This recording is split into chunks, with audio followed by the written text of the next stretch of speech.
While it may take you a while to get to the end of Death Stranding 2 on the Beach's incredible story, all good things must come to an end. However, that may not necessarily be true, as there is a lot to do in Hideo Kojima's latest adventure, even after you roll the credits on it. While we won't dive too deep into the events that bring those credits to your screen to avoid spoilers, we do have a few ways that you can continue to enjoy Sam's latest adventure once you experience his narrative for yourself. So without further ado, let's take a look at the things you can do once you wrap up Death Stranding 2 on the Beach's riveting main narrative. Decide to keep Cupid on or off. Once you learn more about Cupid and its links to Drawbridge, you eventually get the option to keep it active if you so desire, or turn it off completely. It's a handy addition for players who would like to complete pending deliveries or other missions without having to fret about encountering BTs or ghost mechs while doing so. Keeping it turned on achieves this goal, giving you an easier run throughout the open world. However, Ghost Hunter missions require that Cupid stays turned off in order to progress your rank with the mysterious entity. You should also keep it turned off if taking on BTs is how you get your thrills. Complete all pending orders and reach 5 stars for all preppers. You're sure to have met at least a few preppers during your travels across Mexico and Australia, and perhaps even helped out a few with aid requests or sub-orders. Finding them all ensures that you have access to all of the cool rewards that they offer, but that's easier said than done considering they prefer to remain away from main settlements. Getting to a 5-star ranking with them all is sure to give you completionists out there a run for your money. You could also take the time and Sam's newfound freedom to complete any orders you may have neglected over the course of his sprawling adventure.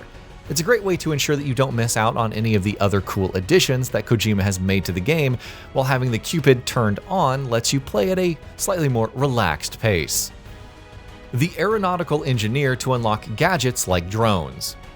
The Aeronautical Engineer is one of the Australian preppers whose quest chains you don't want to miss considering the rewards that he provides you with for your assistance. You can find him east of the region's central lake at the Eastern Environmental Observatory. While it's a good idea to get started with his request for aid as early as you can, it is indeed a challenge to find every prepper in Australia's vast landscape. However, helping him out nets you cool rewards like sentry drones, the ability to catapult yourself with cargo, improvements to jump ramps, and a couple of cool cosmetics as you increase your ranking with him. They're all quite nifty upgrades that suit a variety of playstyles and are worth sinking some time into, as they could change the way you approach other missions in the game. The Fisherman to unlock backpack covers. In the northern part of the Central Lake in Australia is the S5 Distribution Center, where you can begin the Fisherman's questline. Once again, this individual is worth seeking out as soon as you can, considering that he rewards you with nifty items like grenade launchers and backpack covers that can be quite handy on your travels. The backpack covers are especially useful, allowing Sam to protect his precious cargo from the effects of timefall, and require less replacing at higher levels. They are worth it at any stage of the game, but can be especially handy when you're looking to knock out any pending orders once you complete the story. The Crazy Pizza Chef cutscene.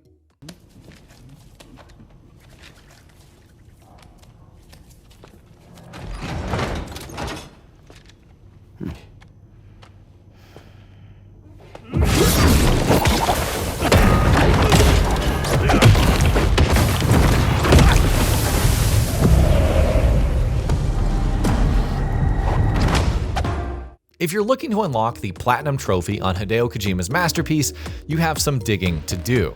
If you haven't sought him out already, there's a pizza chef in Australia who hands over some cool weapons and skills if you were to find him out. However, searching nearby mule camps for a secret item lets you return to him and unlock a very amusing cutscene and a trophy too. Kojima's sense of humor notwithstanding, the Pizza Chef is one prepper you might want to seek out as soon as you can. Secret boss fight with the Lord of the Tar Lake.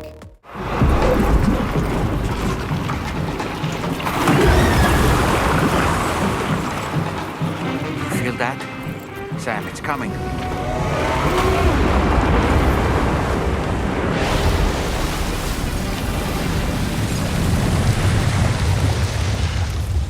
Is that the Lord of the Tar Lake? It's even bigger than I expected. Another important part of assisting the fisherman, the Lord of the Tar Lake, is a secret, completely missable boss fight that requires you to max out your approval with the fisherman and then capturing a BT dolphin. You'll then have to head over to the map marker for the quest, where unleashing your dolphin lets you take on the boss.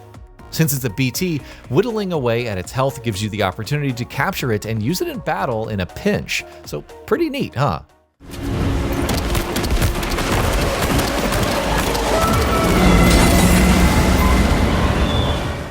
Secret boss fight with the Headless Riders. For those of you who like a bit of adrenaline, this is a boss fight that unlocks while you assist the Ghost Hunter. Once the opportunity presents itself, you'll want to head over to the quest marker with the cruiser bike and wait till night falls to take on the Headless Riders. If your travels end up bringing you there during the day, you could just build a shelter and wait it out, or try to return to the area when it's dark again. It's quite a fun fight and is something you won't want to miss considering how unique it is. Secret boss fight with Savior of Terminal Fort Knot. If you're up for a bit of spectacle and a challenging boss fight, you could attempt to max out your star rating with the Ghost Hunter for a boss fight that you're not likely to forget anytime soon. There's a giant BT just waiting to meet you at F8 Terminal Fort Knox, and it's arguably the most challenging boss in the game. While it could be a challenge to improve your standing with the Ghost Hunter, it's well worth the effort for the reward he provides, allowing you to kill 2 birds, or BTs, with 1 stone.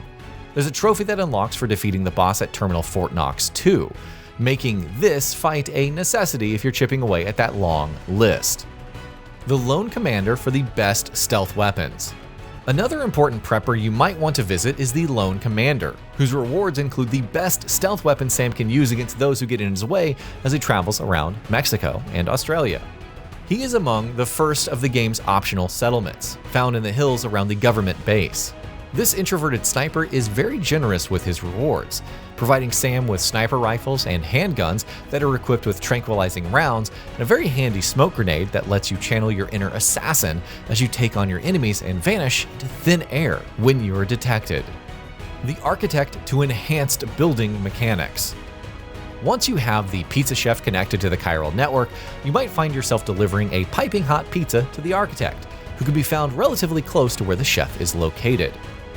Helping him out is definitely in your interest, as he lets you construct and repair buildings faster as you increase your ranking with him, along with the chiral bridge upgrade and a few cool cosmetics. The boost he gives you to building speed and repairs are not to be scoffed at, and could save you quite a bit of time as you make the world a better place via the Strand System. Keep on keeping on.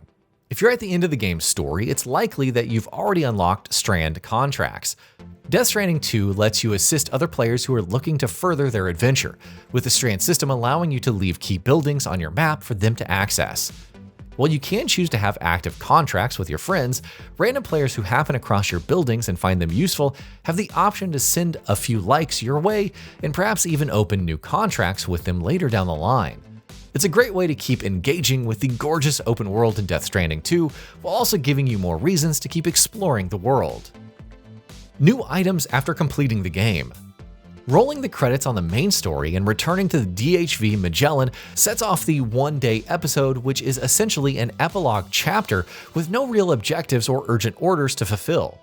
Think of it as Death Stranding 2's post-game content. There are a bunch of cool new items that Sam automatically gains at this stage that include cosmetics, a couple of new music tracks, and backpack holograms that you can equip. It's also an opportunity to try finding any gear or weapons that you may have missed during your playthrough. There's a lot to see and do, and entire regions that the main story does not guide you to, and you never know what else you might uncover. Collect APAS upgrades. The APAS Enhancement system was one of our favorite additions to Death Stranding 2. It essentially allows Sam to tailor his loadout based on his objective at any given time and brings several enhancements that could be very useful on your adventures. While you can get started on collecting them as early as main order number 9 in Australia, and perhaps even unlock a few upgrades as you complete missions. However, you will want to track them all down eventually, as abilities like the Emergency Vehicle Charger, Proximity Scanner, and Faster Mule Box Hacking are all quite useful in their own way. A very helpful prepper in this regard is BPAS, whose rewards include Super Aim Assistance, Super Enhancement Switch, Enhanced Balance Assistance, and a very handy upgrade to your Chiralium extraction rate, each of which are excellent upgrades to have at any stage of your playthrough. Take on Brigands and Bandits.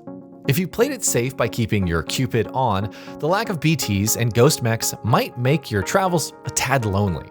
However, there still are Brigands and Bandits for you to take on when the need arises, and their camps are perfect opportunities for you to test out all the cool new gear and abilities that you have unlocked relatively safely. Plus, it makes sense for Sam to keep fighting the good fight after the ending to his adventure, so you'll see once you get to the end. Explore, explore. Death Stranding 2 on the beach is meant to be explored as thoroughly as you can possibly manage. There's so much to discover out in the world, and so many secrets to uncover over the course of his grand adventure. Consider our list as a beginning to what could be many hours of finding new people to help out, animals to rescue, and more gear to unlock in both Mexico and Australia, while your actions can even help other players via the Strand System. We'd love to hear your thoughts on anything you believe belongs on this list of cool things to do in the postgame, so reach out to us in the comments and let's get to sharing. And that'll be about it for this one. If you guys like what we're doing at GamingBolt, please consider subscribing to our channel, and I'll see you guys on the next video.